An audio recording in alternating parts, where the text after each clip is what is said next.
এটুকু আমরা সহজে বিশ্বাস করি।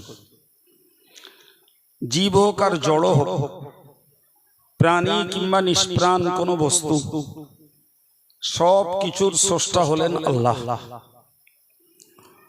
তো মহান আল্লাহ গোটা পৃথিবীর সকল প্রাণী এবং সকল জড় বস্তুকে সৃষ্টি করে যা কিছুই করেছেন, এক কথায় বলেছেন সাখখারা লাকুম মা ফিস সামাওয়াতি ওয়া মা ফিল আরদ। নবমণ্ডল এবং ভূমণ্ডল, জমিনে এবং আসমানে যা কিছুই আল্লাহ সৃষ্টি করেছেন, সবগুলোকে আল্লাহ মানুষের অনুগত বানিয়ে দিয়েছেন। একটু সুবহানাল্লাহ বলে। আবার বলছি, সবকিছুকেই আল্লাহ সৃষ্টি করে মানুষের অনুগত বানিয়ে দিয়েছেন। ভাই, মহান আল্লাহ বললেন লাকাদ খলাকনাল ইনসানা ফি আহসানি তাকওয়িম। আমি মানুষকে সৃষ্টি করেছি সর্বাপেক্ষা উত্তম ধাঁচে। মানুষের মতো এত সুন্দর আকার আকৃতি, মানুষের মতো এত সুন্দর গঠন প্রকৃতি মহান আল্লাহ আর কোন জীবকেই দেননি। আলহামদুলিল্লাহ বলে। আল্লাহ পাকের এ কথা অত্যন্ত ধ্রুব সত্য এবং বাস্তব ভিত্তিক কথা। আমরা দেখি ভাই, মানুষ যত কালো হোক তারপরেও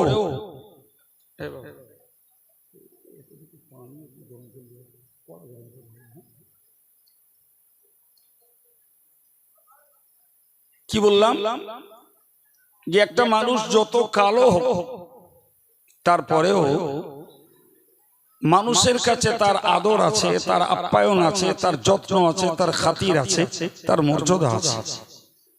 ঠিক কিনা বলে? একদম ভাই। যদি কারোর ভিতরে যোগ্যতা থাকে তো কালোয় বাঁধে না। যদি কারোর ভিতরে যোগ্যতা থাকে তো হালকা পাতলায় বাঁধে না। যদি কারোর ভিতরে যোগ্যতা থাকে তো দারিদ্রতাতেও বাধা দেয় না।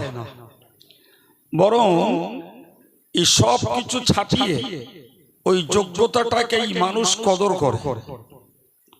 ঠিক কিনা বলে?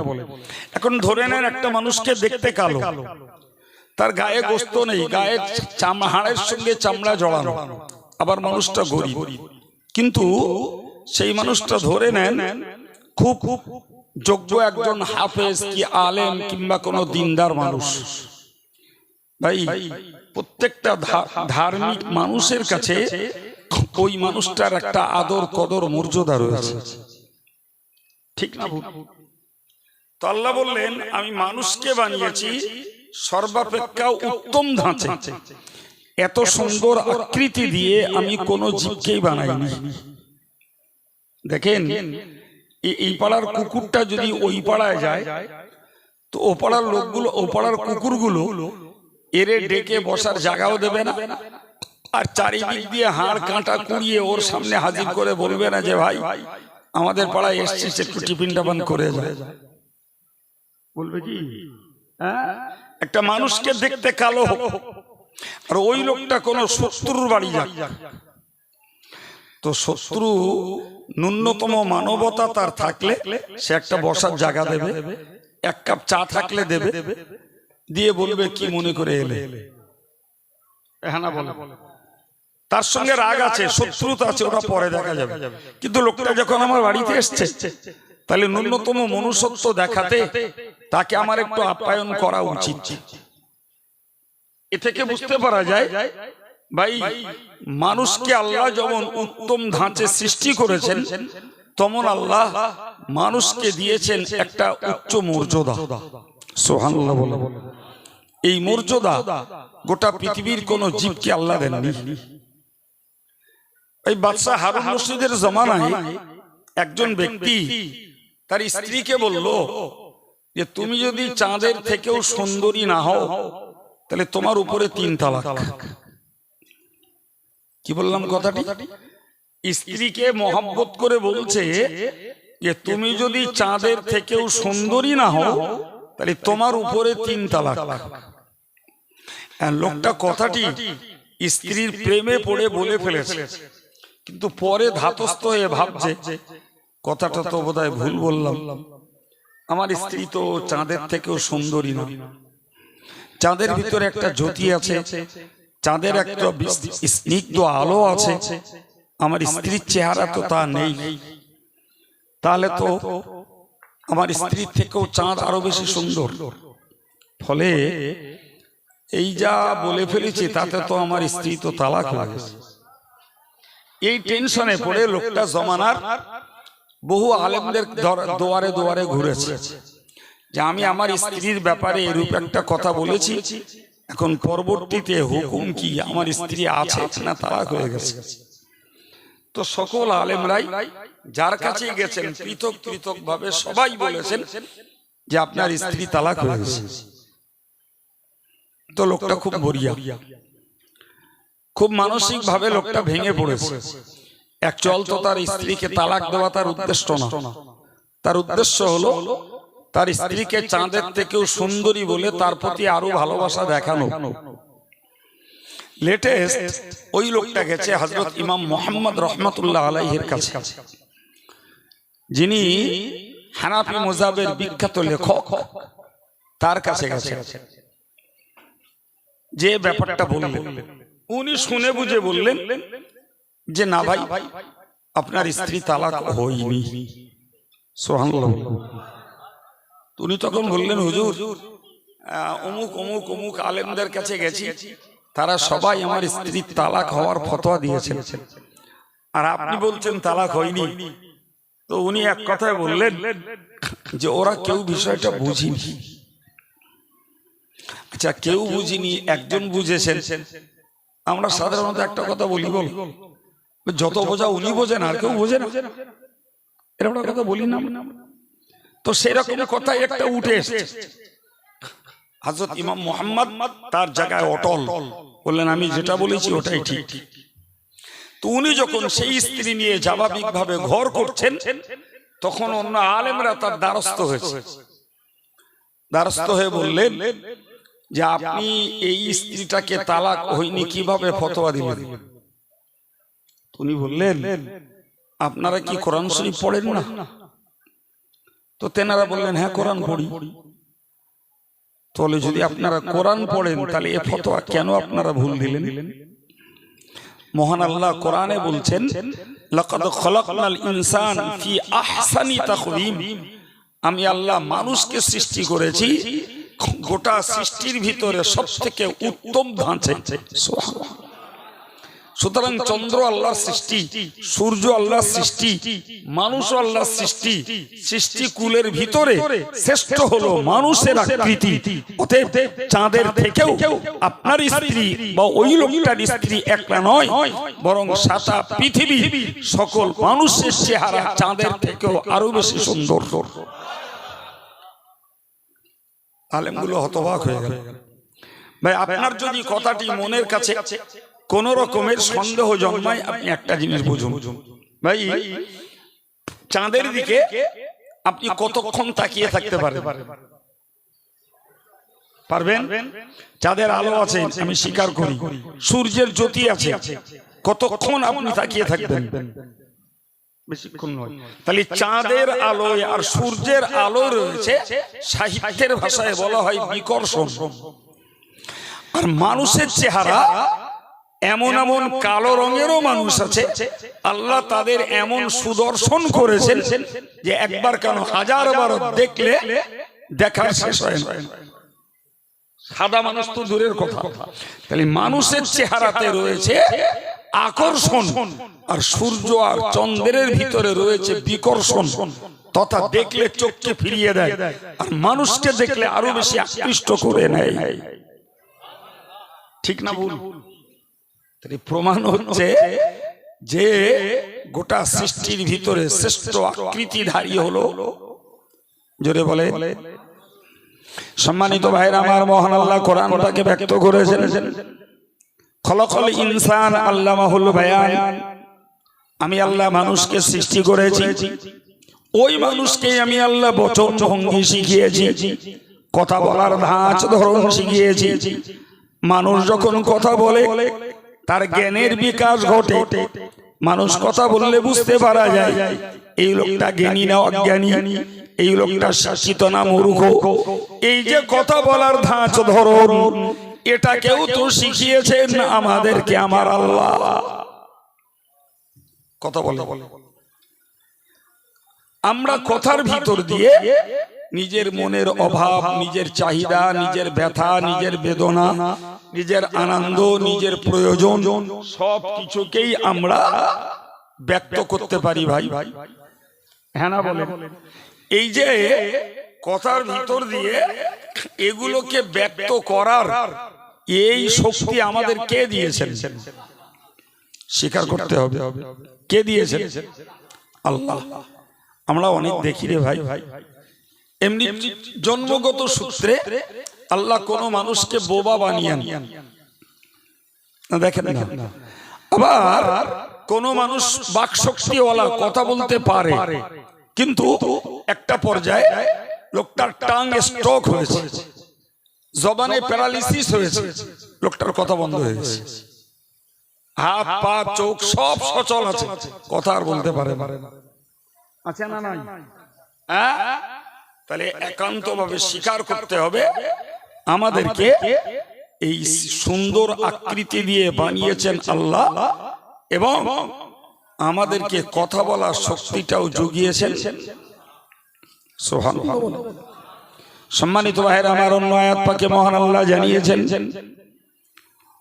হে জগৎবাসী মনে রাখো, ওয়ালাকাদ কাররামনা বনি আদম ওয়া হামালনাহুম ফিল বাররি ওয়াল বাহর। হে বিশ্ব মানব তোমরা মনে রাখো, আমি আল্লাহ মানব জাতিকে বানিয়েছি, আদম সন্তানদেরকে বানিয়েছি সম্মানিত করে, এবং এদেরকে পৃথিবীর স্থলভাগে আর জলভাগে এমনকি শূন্য মার্গে এই মানুষকেই আমি আল্লাহ অধিকার দান করেছি। আল্লাহর কথা সত্য না মিথ্যা? বাস্তবে মিলিয়ে নেন। এই মাটি স্থলভাগ, এই মাটির উপরে আমরা কি না করছি, চাষ করছি, বিল্ডিং বানাচ্ছি, এখানে আমরা ট্যাঙ্ক তৈরি করছি, এই মাটিতে ডিনাবাইট চার্জ করে মানুষ কোটি কোটি টাকার খনিজ পদার্থ উদ্ধার করছে। সুবহানাল্লাহ বলো। এই মাটির নিচে থেকে মানুষ গ্যাসীয় পদার্থ উদ্ধার করছে। তাহলে মাটির উপরে মানুষকে অধিকার দিয়েছেন কে? আল্লাহ। আপনি তাকিয়ে দেখুন, আমরা তো ড্যাঙ্গা এলাকার মানুষ, জি সাগর বা নদীর এলাকার মানুষ নই। আপনি চলে যান, বেশি দূরে যেতে হবে না, আপনি কলকাতার খিদিরপুরের ডগে যান, যে দেখুন হাজার হাজার টন মাল নিয়ে কিস্তিগুলো চলছে পানির উপরে। চলছে না চলে না? এই যে পানির উপরে মানুষ কিস্তি ভাসিয়ে হাজার নয় লাখ লাখ টন মাল আনা নেওয়া করছে, এই পানির উপরে এই অধিকার দান করেছেন কে? এরপরে ভাবুন, শূন্যে উঠছে এরোপ্লেন, একটা এরোপ্লেন 600 হাজি নিয়ে আর 600 হাজির ল্যাগেজ নিয়ে উড়ে চলছে 6 ঘন্টার রাস্তা। সুবহানাল্লাহ। ভাই বোম্বাই থেকে আমেরিকায় চলে যাচ্ছে তারা 12 ঘন্টার রাস্তা। কথা শুনতে পাচ্ছেন কি? তাহলে যে মানুষ আল্লাহ মাটির উপরে তাদের অধিকার বিস্তার করেছে, ঠিক হয়নি স্টিল না হয় অন্য গ্লাস হবে।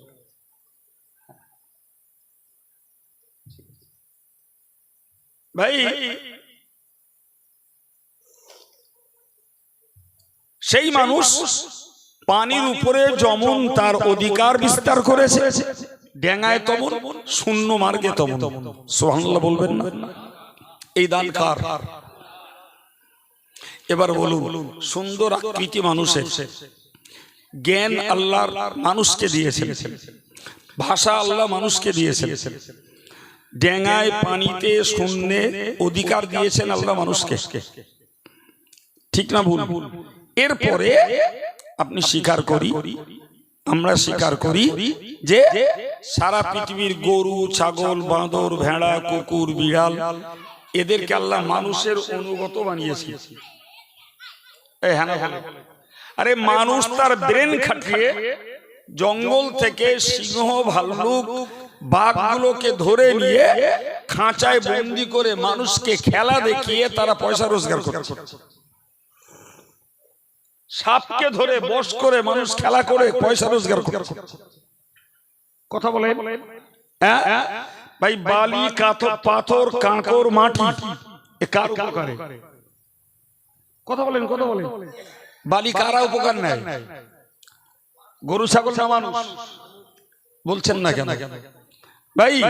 গরু ছাগল গুলো আমরা পুষি ওদের স্বার্থে না আমাদের স্বার্থে? এই যে গাছপালা গুলো লাগাই কাদের স্বার্থে?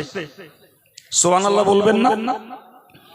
এই জন্যই মহান আল্লাহ বলেছেন, तमाम पृथिवीर सकल बस्तुके आमी आल्लाह तुम्हादेर अनुगत बानिये दिएछि। आकाशे तारकाराजी सूर्य चंद्र ग्रह नक्षत्र एरा जेमन मानुषेर उपकारे, गरु छागल बाँदर भेड़ा कुकुर बिड़ाल एराओ मानुषेर उपकारे, गाछपाला बृक्ष तरुलता एराओ मानुषेर उपकारे। प्रिय भाईरा आमार जड़ पदार्थ पाथर काँकर बाली माटी एगुलोও तो आमादेर काजे लागाई। जोरे बोलो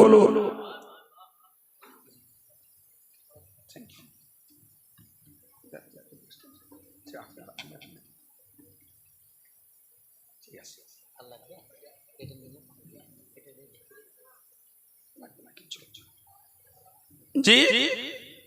এখন আপনি বলুন এবার ভাই, আমি আপনাকে এবার জিজ্ঞাসা করছি যে মহান আল্লাহ এত কিছুকে সৃষ্টি করেছেন স্রেফ আমাদের স্বার্থে। আমার আল্লাহ পাকের নবী বললেন ইন্নামাদ দুনিয়া খুলিকাত লাকুম ওয়া খুলিকতুম লিল আখিরাহ। মহান আল্লাহ পাকের নবী জানিয়েছেন ইন্নামাদ দুনিয়া খুলিকাত লাকুম, तमाम दुनियाटा सृष्टि হয়েছে তোমাদের জন্য। ওয়া খুলিকতুম লিল আখিরাহ, তোমরা সৃষ্টি হয়েছো আখিরাতের জন্য। আল্লাহর বান্দা বান্দি তোমরা দুনিয়ার সমস্ত রকমের নিয়ামত ভোগ করো এবং এর বিনিময়ে আখিরাতটাকে তোমরা লাভ করো।